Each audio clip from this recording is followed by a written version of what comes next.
In 1 6-day period, over $6 million came into it. You wouldn't believe what was going on inside that woman. I mean, the stuff was just ready to pour out of her, and I'm pouring down the cups of coffee trying to get it out of her before she throws me out of the house. Okay, give me your notes so I can These are the notes. These are the notes? Yeah, I got stuff on napkins, mashed because I'm writing in the bathroom while she's getting the coffee. I'm a walking litter basket. It's crazy. Here. How am I going to...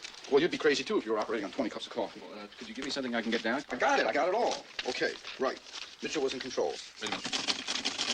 There were men working under Mitchell. How many? I don't know how many, but the men working under Mitchell were the ones that received the money from the slush fund. Okay, do we know how much money we're talking about? Yeah, we're talking about hundreds of thousands of dollars. And these men are the key to what that money was used for. Boy, that woman was paranoid. At one point, I suddenly wondered how high up this thing goes, and her paranoia finally got to me. I thought what we had was so hot that any minute CBS or NBC are going to come in through the windows and take the story. We're both paranoid.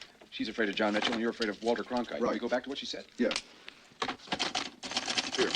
LP&M. What do you mean? LP&M, if you don't give me initials. Initials? Yeah, the initials are the name of the men that worked under Mitchell, LP&M. You can get the names? If I could have gotten the names, I would have gotten the names. I'm with the woman trying to get anything I can. She said LP&M. That's all she would give me, are the people who worked under Mitchell. She says something about Mitchell.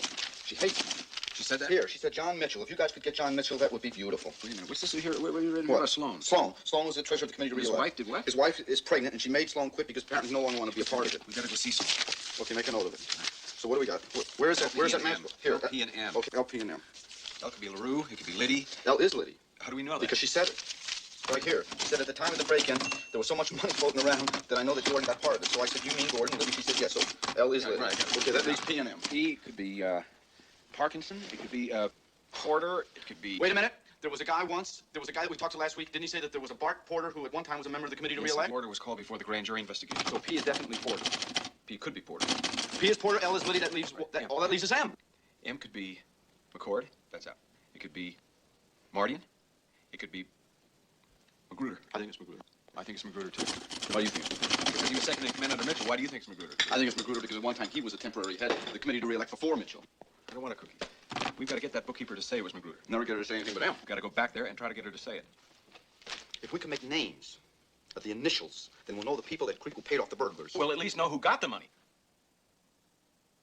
The indictments that came down from the grand jury today stop with the 5 burglars, Hunt and Liddy. Carl, we have got to go back there and get that bookkeeper to say who the names are and not initials. Well, she ain't going to give it to you because I was with the woman for 6 hours. We're going to try. Well, then you're going to have to trick her, threaten her. She's not going to do it. Wait a minute. You know what we could do? What?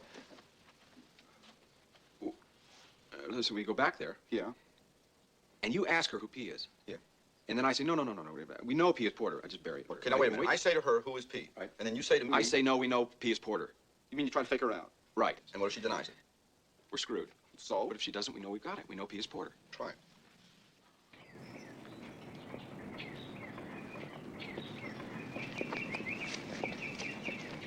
Hi. They'll see you. Not if you let us in, they won't. I'm Bob Woodward.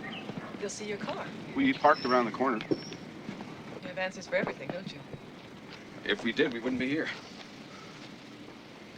You wrote what I told you. Oh, no, not your name. No one knows it was you. Could you tell us who got the money and how much? You mean like what did you do with the 25 grand lady? What? Little jokes they're making down at finance these days. If people are to be convinced that Stans and Sloan are innocent, then our reporting must be precise, and you can help us. Who is P? P we know is Porter. You said 25 grand. Is that how much Porter got?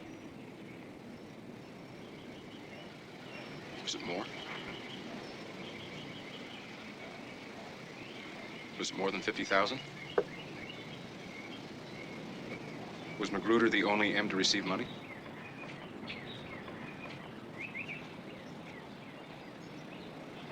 Who told you about Porter? I'd like to move on now to the subject of the break-in at the Watergate and the controversies that keep coming up out of that. It has recently, very recently, been reported now that some documents were torn up at the committee to re-elect the president. Are you investigating the tearing up of those documents? Well, I think that came out in a story in the Washington Post. Yes. I think the investigation that has just concluded itself has probably been one of the most intensive that the Department of Justice and the FBI has ever been involved in. Some 1,500 persons were interviewed, 1,800 leads were followed, 333 agents were involved, 14,000 man-hours, 51 of the 59 FBI field officers were involved. And that, I think, is a great credit to justice in this country. Did you know the documents had been destroyed? No, I did not.